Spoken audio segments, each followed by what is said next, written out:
It's time to talk about House of Scams and Ooh. I'm at House of Sky and Breath.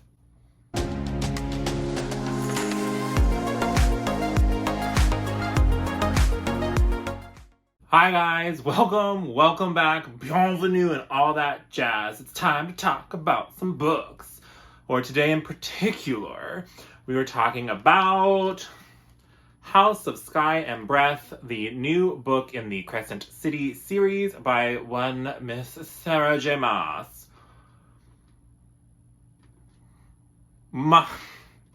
We have thoughts. So let's just jump right into it, shall we? So just for like general overview thoughts, this part will be non-spoilery. Then as I get into like the more meat of my review, talking about the world building, magic, characters, etc., I'll be spoiler filled. So just be aware, but I will make it very clear when I swap over. So basically, this book continues with the aftermath of what happens in book number 1. And I won't say anything really about the plot itself. Just, this is one of those books where you will literally spend like 600 pages for the most anticlimactic BS ending where everything is neatly resolved in a little bow in one chapter and then never talked about again.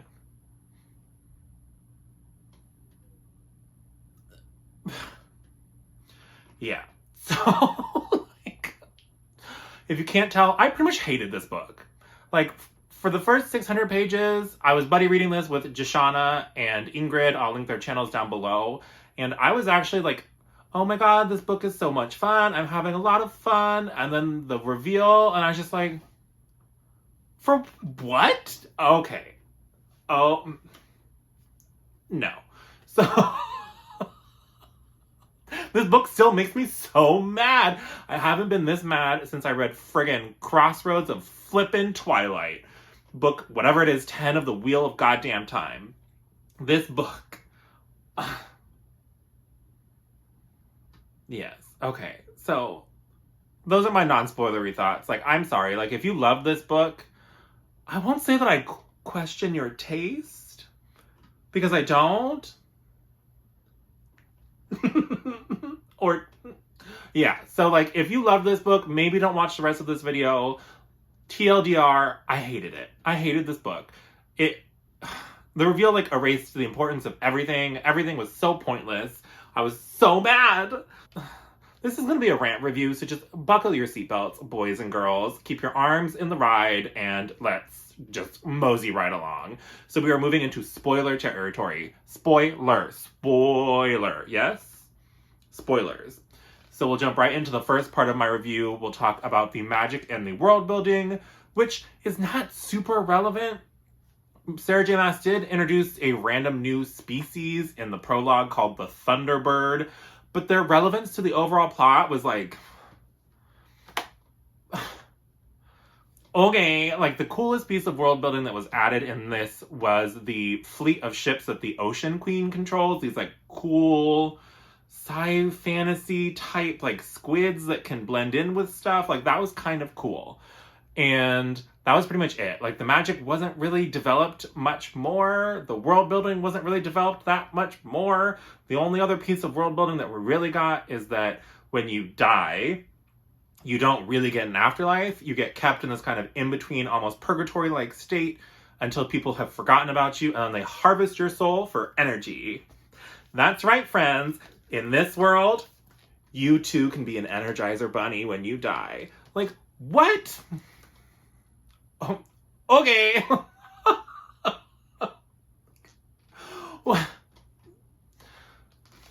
Anyways, so, I mean, like, the magic and world building, most of that was done in book 1, to be honest. So, like, book 2 did not have that much more. I would have kind of liked for the lore to be deepened more. There were some cool reveals at the very end of the book, the last 100 pages or so, where this book kind of almost shifted and became much more sci-fantasy, sci-fi-esque, with the elements and learning that different planes are actually different worlds. Like, okay, that was kind of cool, but by that point I was so mad, I didn't fucking care. So yes. So that's all I really have to say about magic and world building. Now, part 2, The characters, like... Well, and I was enjoying the first 600 pages or so of this book. I was even telling Jashana and Ingrid, like, oh, I really like almost everything but the character work. Because the character work, like... It's like she outsourced her dialogue and her sex scenes to a 12-year-old prepubescent boy, and he wrote what he thought cool frat guys talk like. That's how the dialogue feels. Like, cringy, disgust, just like, what? What? Like, oh my god, let's find something random, shall we? So, I just opened it to a random page. Let's just, what's happening here? Okay, so we're in the very beginning of the book, page 38. Bryce and Hunt are out with Bryce's parents. Torturing each other with flirting was allowed, but sometimes, tonight especially, she really wished she'd never suggested it, wished she could drag him into the coat closet of the vestibule behind them and show him precisely how much she liked that suit. 4 months, 3 days, and she peeked at the delicate watch on her wrist. 4 hours. And at the stroke of midnight on winter solstice, she would be stroking. Burning fucking soulless, Quinlan, Hunt grunted, again shifting in his seat.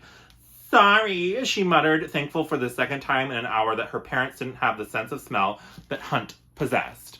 Like, literally, these two fucking horn dogs can do absolutely nothing, not a goddamn thing, without somebody being aroused. Like, literally, there's a scene later on where a character gets his throat ripped out, throat gone.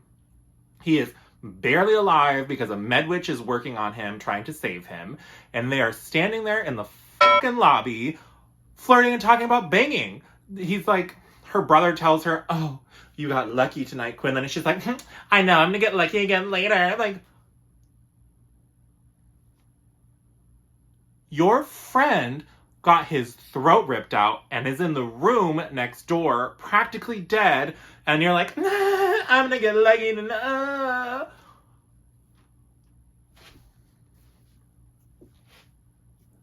Like, literally all the time. There's a different scene where they are looking up demons because they're worried about a demon invasion. They're in this library late at night, and she starts fucking playing footsie with his dick. I get so mad. Like, I have been reading and seeing some reviews of this book now that I've finished it, where people are like, oh my god, Bryce and Hunt's relationship, they have such a strong love. And I'm just like, what? What? They share nothing in common. Nothing. All they share is horniness and wanting to bang each other all the time. And when they finally do, it literally reads like some 13-year-old boy's idea of porn. It is so bad. With weird, like, boobs throbbing, balls tighten. What? I hate to break it to you, but physiologically that doesn't happen. Okay. But, like, anyways, what? Okay, like, the sex scenes are horrible, awful. She never actually calls a hoo-ha anything except for her sex. Could you be any less attractive? Like, what? And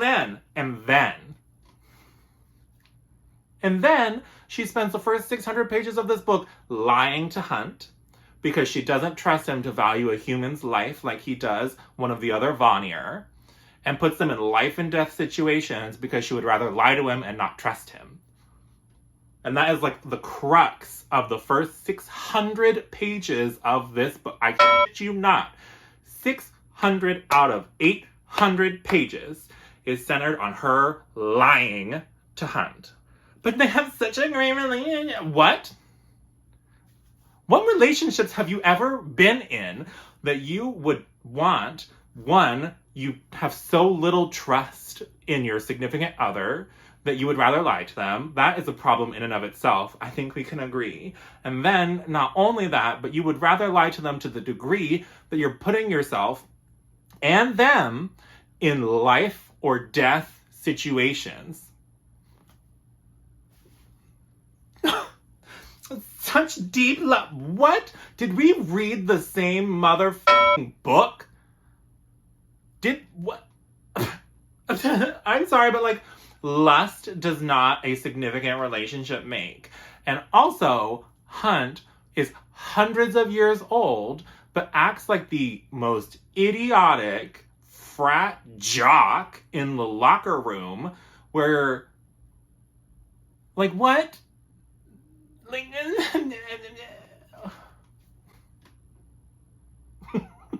okay, other characters.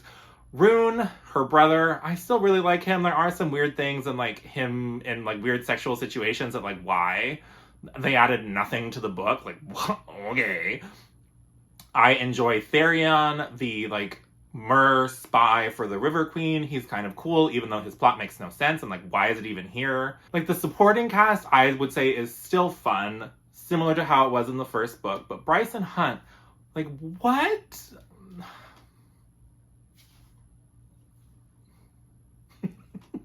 So now let's jump into the dumpster fire that was the plot. So in this book, we start the prologue with a rebel spy breaking into a human death camp, and she wants to free her brother. So she got the rebellion to help go along with a plan to free her brother. So she is Sophie, she is the last of the Thunderbirds, and she tells the rebels that her brother is also a Thunderbird. His name is Emil, and so we need to rescue him. And in order to force you to rescue him, as she goes into this concentration camp, she tells the higher-ups, I figured out something critical to the resistance, and so you have to help me. So then at the end of the prologue, she dies. She gets captured, chucked into the bottom of the ocean, and Emil gets rescued. We then cut to finding out that Emil has vanished. And now everybody and their mom and their grandma and their ma and their pa and Mima downstairs, everybody is looking for Emil because they all want the Thunderbird because they're supposed to be so powerful that the Asteri, the like godlike beings who rule this world, are afraid of them and wipe them out completely. Like gone, dead, done, finished. So then we spend 600 pages looking for Emil. We find bloodstains with human scents. We find out that Miss Danica has been lying again and like has all these more secrets, like a whole secret life that nobody knew about. So we come to find out that Danica knew Sophie and they were passing information between each other. And Danica had told Sophie, like, if you ever need a safe place in Lunathion or Crescent City, you'll find it where people come to find rest or whatever. And so they think that that means the Dead Quarter, and so they go on all of these wild hunts with Therion, spy of the Mer people, because the River Queen wants the kid, Cormac, a prince from a different Fae house, who also ends up being one of the spies for the rebellion, wants the kid. Bryce and Hunt want to find the kid because philanthropy or whatever, they want to find this child. And so they are kind of working together, and they go to like the Bone Quarter. They have a run-in with the fucking King of the Dead. That's when they find out, oh yeah, you know how like you thought people just like moved on nice and had this like nice permanent afterlife? Just kidding! You batteries for the Asteri. So like that was kind of a cool reveal, but whatever.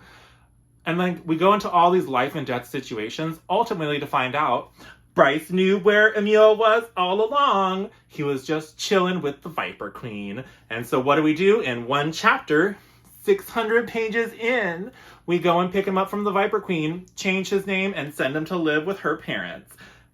That's it. The end. You know,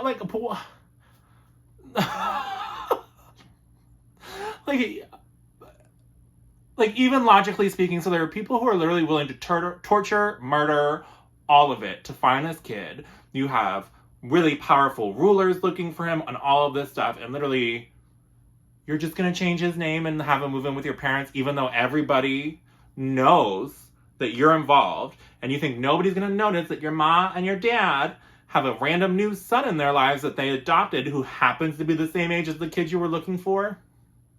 all these immortal beings who are like spy masters, and you think that they're just gonna go torture your parents and find what? What? And like the most anticlimactic reveal. Like, what? And guess what? Emil has no powers. He's not a Thunderbird at all. Does he have any of the information that Miss Sophie was going to pass along to Danica? Nope. He knows absolutely nothing. So we spent 600 pages lying, going on wild goose chases because, oh, you would never have understood. You don't value human lives that way. And then, to top it off, when Hunt gets annoyed at Bryce that she's been lying to him, she gets mad that he's mad at her. What? But anyways, we get to that, and then I notice I still have 200 pages left in this book. And do you know what happens in those 200 pages?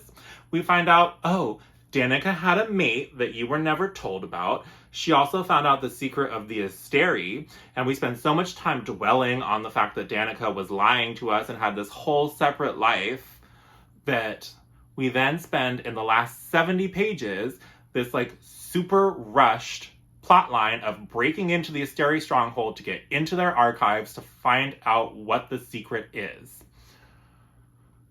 70 pages out of 800 are the actual like plot moving the world plot line forward. 600 of the pages are bullshit side missions that Bryce takes them on to lead them on a wild goose chase when she already knows where the kid is, and the kid has no powers, no relevance to the plot. He gets sent to her parents in one chapter and we never talk about it again. Yeah. Mm-hmm. I will say the last 70 pages were cool, but like by the time I got there, I was like, what? And I will also say, like when I got to those last 70 pages and there's that final big reveal, spoiler. The Asteri are like these evil alien beings that travel between different worlds to suck the energy out of people to survive. And so what they have done is they've gone to these different worlds, the home world of the Fae, the home world of the lycanthropes, all of these different peoples have been funneled into the world of Crescent City to basically act like their little Energizer Bunny farm. So they're literally they brought all of the best beings to suck energy from and put them in one world to use them as like an infinitely renewing power source for themselves. It's kind of cool, right? And then we find out that Hell and the demons are actually, they were originally allied with the original Fae against the Asteri, because the beings of Hell are like the only beings that have managed to kick the Asteri out of their world when the Asteri tried to invade and steal their life source. Still kind of cool, right? But that means that this whole plot was also still miscommunication, because we have had times where we went to the Mystics, which was a super cool scene. I really liked it. It was very sci-fi. The Mystics and the Diviner, and we contacted the Princes of Hell.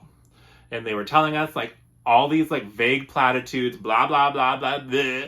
Like, ooh, we know you don't know the truth. Talk to me when you know the truth. We're building an army. Like, okay. So like, but she's talked to Adis, one of the Princes of Hell, multiple times, including in the first book. We talked to Apollyon, one of like the Star Eater, one of the most notorious, powerful beings in Hell. Why did they not just tell us, hey, these Asteri are leeches. Maybe you should go look. Like, what? So why are they leading us on wild goose chases as well? Like, it doesn't make any sense. If you were the ultimate allies of my people, and we had banded together in previous times to overthrow this ridiculous galaxy-spreading nasty leech people, why don't you just tell them? Why don't you just say like, hey, you may not trust us because we're from Hell, but we were the original people who threw off the Asteri, and the Asteri are literally using you as food. They are eating your souls to survive. And if you need proof, break into their stronghold. Or if they had been talking to Danica or anybody and knew which archive number it ended up being in, like we found out in the end, why what was the point of what? What was the point of all of this? Why did we spend 600 pages about Bryce lying about some kid who doesn't matter at all? Why did we spend 800 pages with these gnarly, powerful demons who can invade your dreams? They can, like, send little projections of themselves. You've talked to them on multiple occasions. Why didn't they just tell you the truth? What was the point? What was the point of this whole book? And then, the cherry on the sundae, the very end of the book, Bryce tries to teleport herself to hell to get them to bring their armies back because they got caught by the Asteri while they were in their stronghold. Rune and Hunt have been taken prisoner, and we are now trying to go find help. And so she tries to teleport to hell, but somehow teleports to some other fucking Fey world instead. And then I think it was supposed to be some big bomb, but like nobody ever told me, I've never heard it anywhere in any of the advertising, that Crescent City is going to be her MCU. It's going to be her Cosmere. It's going to be whatever. Like it's going to be the glue. It's going to be her Stormlight archive that ties the rest of her overlapping universes together. Because I think the bomb was supposed to be, oh my god, she's in the world of ACOTAR now. But like, I've never read ACOTAR.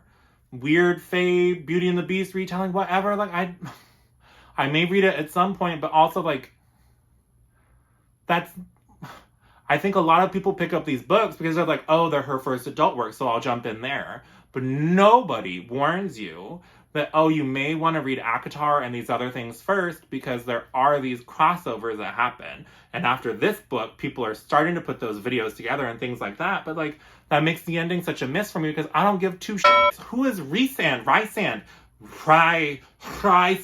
Whatever the hell is, who is he? Why do I care? What? If this book had been structured much differently, if we had the first 200 or 300 pages was the hunt for a meal, the second 200 or 300 pages was we met the mystics and the fucking princes of hell told us the truth. And we're bucking against them, being like, oh no, you guys are just demons, like I don't trust you, whatever. And so you start researching it, and then we get some of the drops about Sophie and Danica and whatever, and we had more time to flesh out this grand plan to break into the lair of the Asteri. Okay. And then if we spent at least 100, 200 pages actually doing this gnarly why was it all crammed into 70 pages? Because then it's like reveal, but you're like, I don't care. I'm so mad. And why is the sex so bad? Why are the characters so dumb? This is supposed to be adult. These kids act like irrationally horny high school students where a breeze hits their shorts and whoop, we're right up off the couch.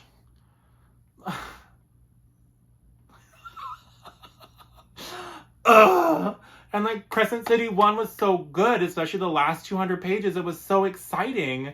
And again, the last 70 pages of this were so exciting. But like, why does there have to be 600, 700, 800 pages of crap for 200 pages of exciting? Like, and if I hear one more person shouting about how Bryce and Hunt are so perfect together, what? So you like relationships between people who lie to each other and will go to the lengths that Bryce went to lie because she trusts him so little. Yes, are they willing to sacrifice each other? Yes, but like the only things that they've ever done that made them closer is share about their trauma. Do they ever go on cute dates? No.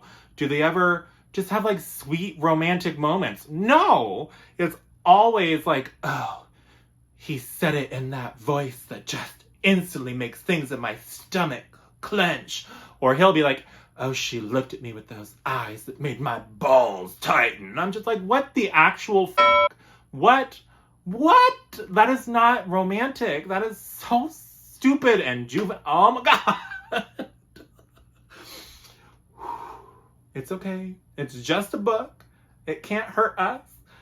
I mean, I will probably still check out the third book, but probably just from the library because I don't want to give this Honomo money. Like, what was this?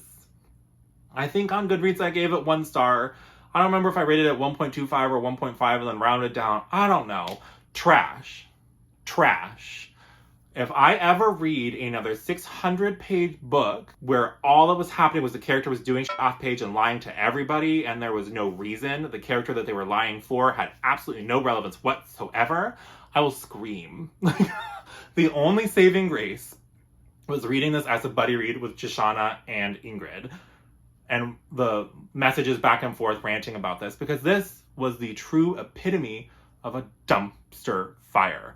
Would not recommend, do not get involved. Like, what? Anyways, on that note, that's all I have for you guys today. If you like this video, please give it a like. If you want to see more bookish reviews, rants, etc. from me, please subscribe. Other than that, I hope you have a great rest of your day, and I'll talk to you again soon. Bye!